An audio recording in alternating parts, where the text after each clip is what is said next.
be back here. And so I thought today would be a perfect day to talk about gratitude, because I have a beautiful painting here that I want to share with you. So here's what I was going to tell you. 26 years ago, I was your pastor, and I was leaving. And I was invited to go to this beautiful art gallery by an artist called Zapp, who's famous in South Korea for doing Madonnas. And I fell in love with a particular painting. It was $400 then, 26 years ago. And I fell in love with it, and it was a Madonna. And it was this one right here. Can everyone see this? Now, the reason I fell in love with this painting, here it is, you see. The reason I fell in love with this painting was because I felt like the child.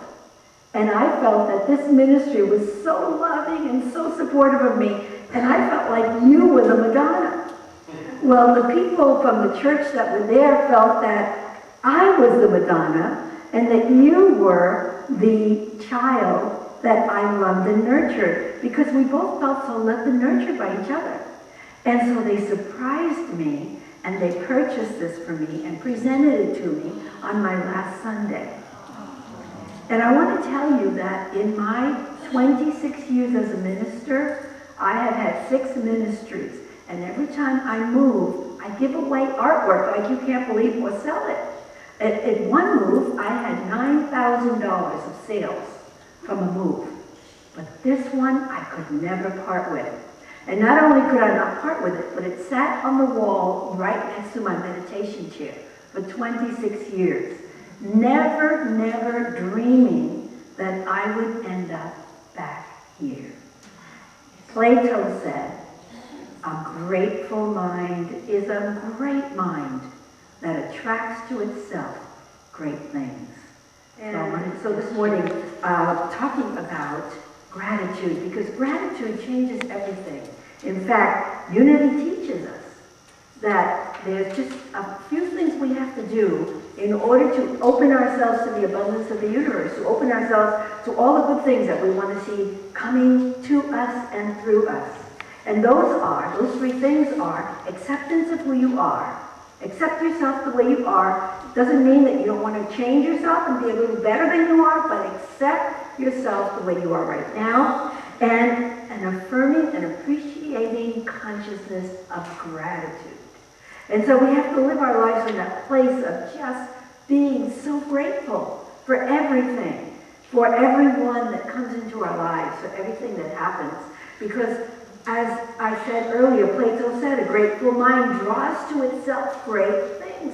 Who would have ever dreamed that having that beautiful painting hanging by my prayer chair would bring me back to you? And you know, that is how the law of attraction works. What happens is the words that we speak, the things that we say, kind of vibrate into the universe and return to us somehow. And sometimes it actually brings us back to the people that we are affirming and thinking of and being grateful for. Because every now and then I look at that, people will come into my office and go, that is a beautiful Zapp painting. Where did you get that? And I tell the story. And so that was automatically my connection to you. And eventually it brought me right back here and continued to allow my life to be that beautiful, unbroken circle where I ended up, where I began. Now, we talk about having a consciousness that would be a consciousness of gratitude, an affirming, praising consciousness. But sometimes we don't really understand what consciousness is. What is consciousness? Let's define it. Consciousness is the sum total of all our thinking, speaking, acting, and reacting to our environment. So think about how you act and react to your environment. Because sometimes, as New Thought people, we are conscious of thinking and saying the right things, but maybe we're not really acting and reacting to our environment in an attitude of gratitude and praise. And so what happens is that when we do that, when we start to act and speak and react from a place of acceptance of who we are, which means I am who I am. I'm not perfect. My favorite thing is to say, God is not through with me yet. When somebody complains to me about me, I'll say that. Thank you for sharing that, because I'm grateful that you brought it up for me, but God is not through with me yet. If God were through with all of us, we wouldn't be sitting here, right? So we are on this path, working and trying to accept ourselves and to be the best people that we can possibly be, knowing that we can always be better. And when we live from that consciousness of acceptance and gratitude, we begin to understand that behind lack, behind loneliness, behind sickness, behind disorder, behind unhappiness, stands abundance and success and healing, just waiting to be brought forth through the law of thought, through the mechanism of thought. The mechanism of thought is the most powerful force in the universe. Think about that.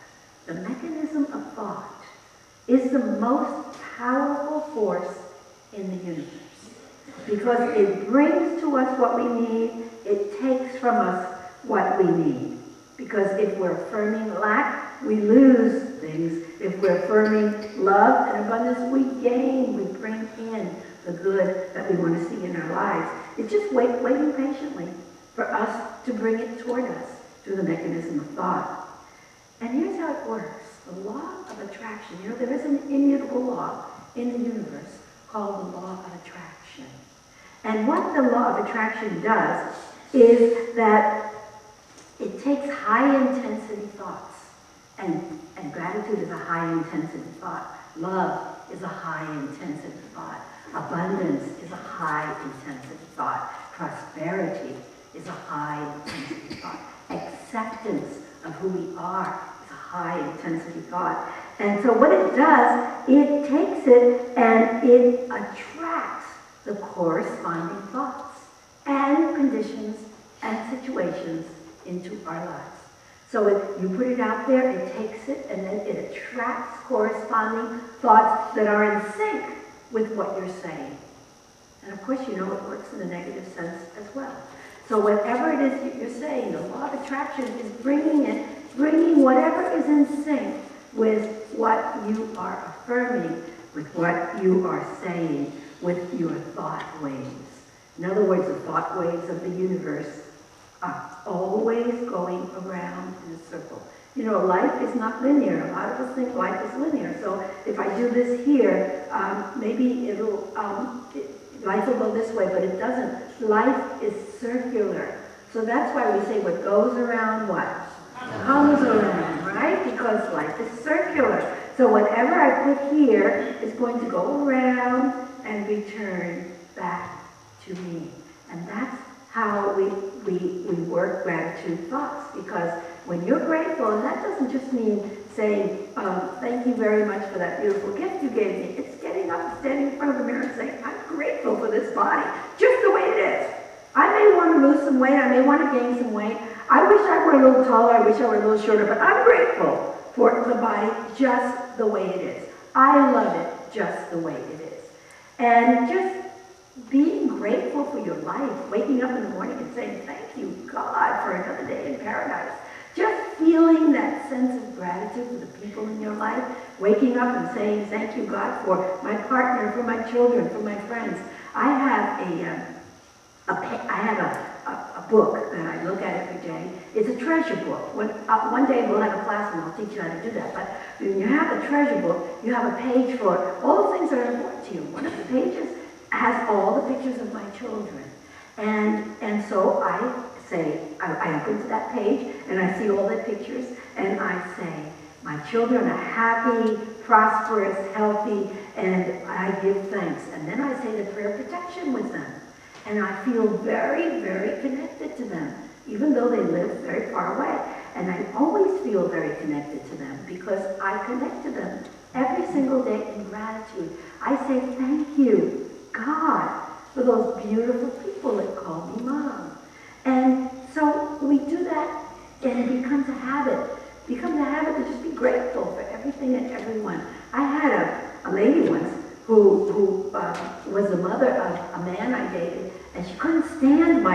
gratitude feeling. She said to me, thank you, thank you, thank you. Is that all you ever say?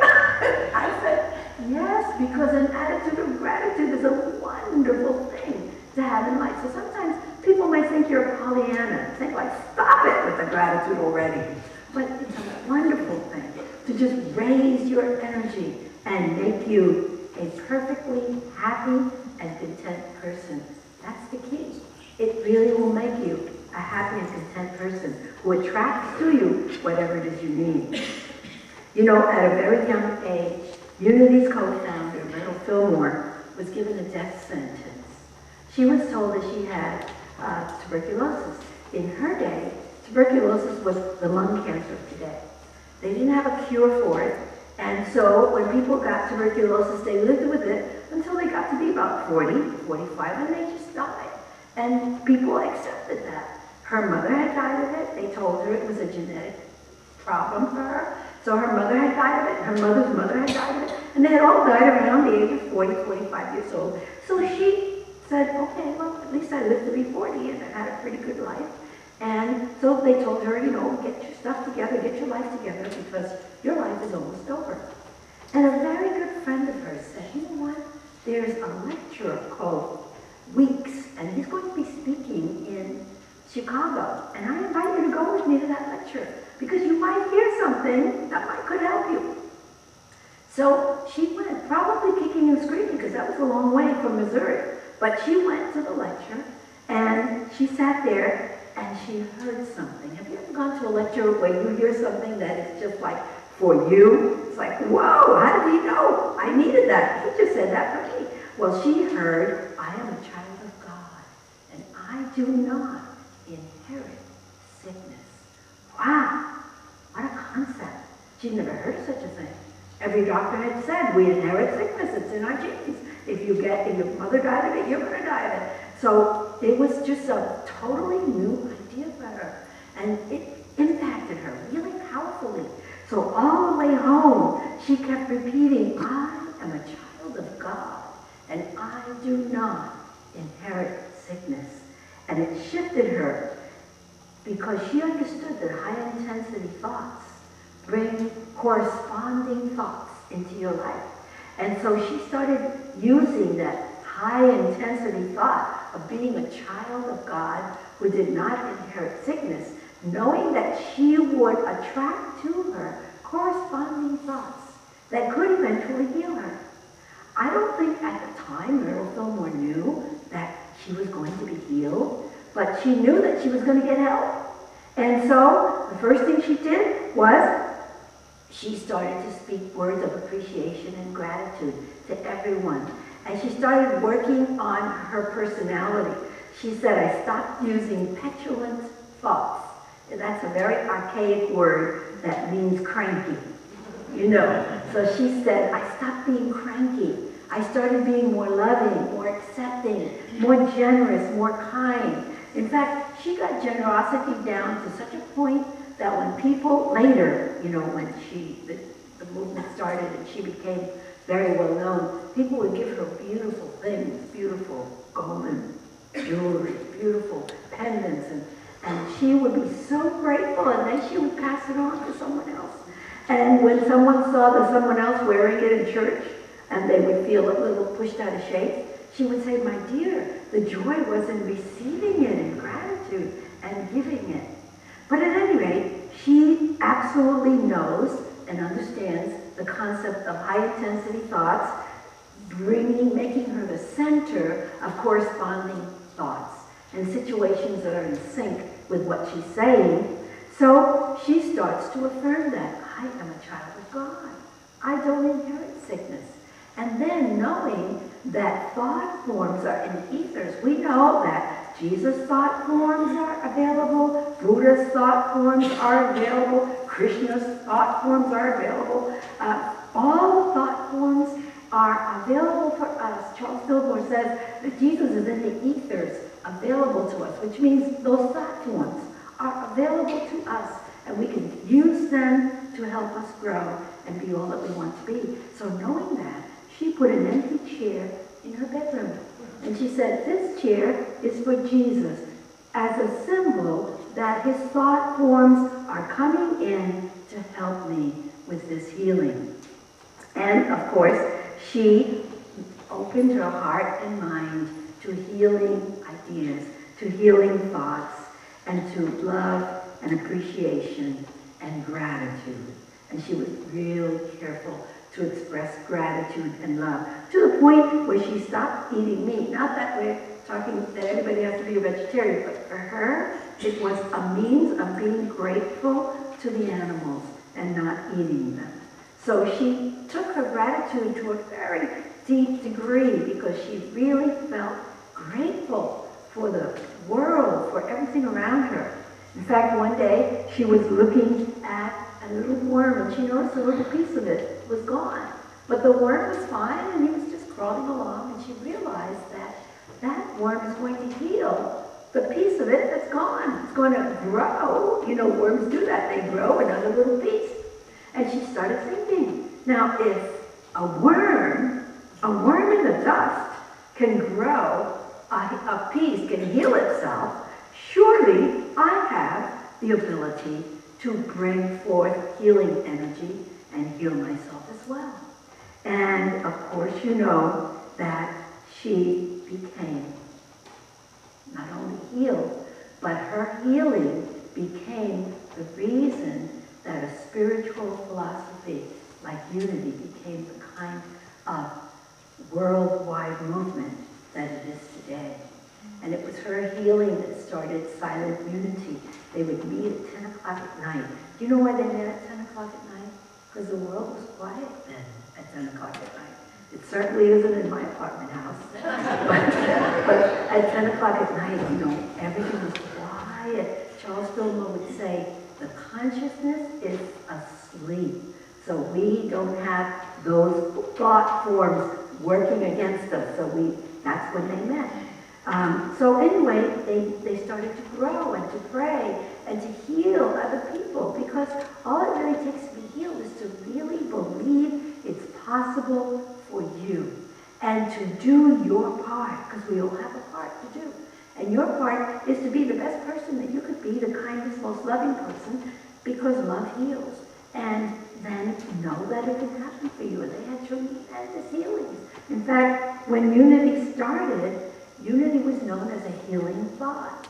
People joined just to be healed. That's what it was. It was just about healing. Emmett Fox says that we grow into the thing that fills our thoughts. Well, the thing that fills her thoughts helped her to grow into a perfectly healthy woman who not only was healed of tuberculosis, but lived to be 86 at a time when the average lifespan was 46. So she lived not only to be 86, but I understand that perfectly healthy, never had colds, was never sick. And at 86, she had her thought that it was time to leave her body. She was so in touch with her spirit that she was guided, and she went into Silent Unity. Of course, you know, Silent Unity was built around her. So she was the chief thought form in there. She and Jesus were the chief thought form in Silent Unity. And she went in there and she started cleaning out her desk. And people said, Myrtle, what are you doing? She said, oh, I'm leaving. And they said, are you taking the trip? No, she said, it's time for me to leave my body and help you from the other side. Well, that gives me goosebumps. It's time for me, she said, to leave my body and help you from the other side. Can you imagine what you would have done? That's what they did. Oh no, please, you're not ready, you're not sick, there's no reason for you to leave your body. Why are you going now? And everybody was begging her to stay, and she said, no, it's time. And she went home, and she just went to bed, and she left her body. It took her a couple of weeks. And Myrtle was not an instantaneous kind of person. It took her 2 years to heal from tuberculosis, and it took her 2 weeks to leave her body. But she did. And one time, there was this is a real true story, so I'll share it with you because most people don't know it. And that is that we used to have groups that used to come to Unity Village. And there was an upstairs to the activity center, and that's where everybody would meet. And one day, and they had a custodian who checked the building every night. And one time, they had a retreat, and they locked some people up there in the activity center. They locked them in, and they were locked in there. They couldn't go to the bathroom, they couldn't go to water, they couldn't get water, they were just locked in. And nobody knew that, because there was maybe 20 people up there. And, you know, the retreats brought in hundreds of people. And so, the custodian came in, and usually the custodians at Unity weren't Unity people, but the custodian came in, and he walked through the building, and he noticed that the elevator button was pushed to first floor, second floor. And so he thought, that's strange. There was no one in the elevator. So he stepped into the elevator, and the elevator went up to the second floor. And when they were at the second floor, the door opened, and Myrtle Fillmore, who had been dead for many years, was in that elevator, walked out of the elevator, and he followed her from the back, and she went to the activity center, and there he found the people trapped in that room. She walked through the door and disappeared. And so she was able to bring herself into form to save those people who were in the activity center. Her energy was felt there long, long, long after she left her body. Because we leave our energy behind. We leave our thoughts behind. Our thought forms are the only thing that stay behind us. And so we want them to be good thought forms, so that when we leave, we really are making a difference in the world. So I invite you to choose your thoughts, my friends, because as Abraham says, the universe has the stuff to deliver the goods, and it does. Our part is just to keep those thoughts, to be conscious of having loving thoughts. And as Deepak Chopra says, our intentions have organizing power. So set your intention today to be more loving, more receiving, more courteous, more accepting of who you are, and more grateful. He says, imagine that the whole universe is a vast ocean of consciousness, and your intentions shoot out from within your heart and ripple across the vast ocean of consciousness. Imagine that your thoughts affect the natural forces of the universe. Every thought you have, every word, every deed of goodness, affirming, and gratitude brings some benefit to the world. And our affirmation for today is, I accept, I appreciate, and I am grateful. Let's say that together. I accept, I appreciate, and I am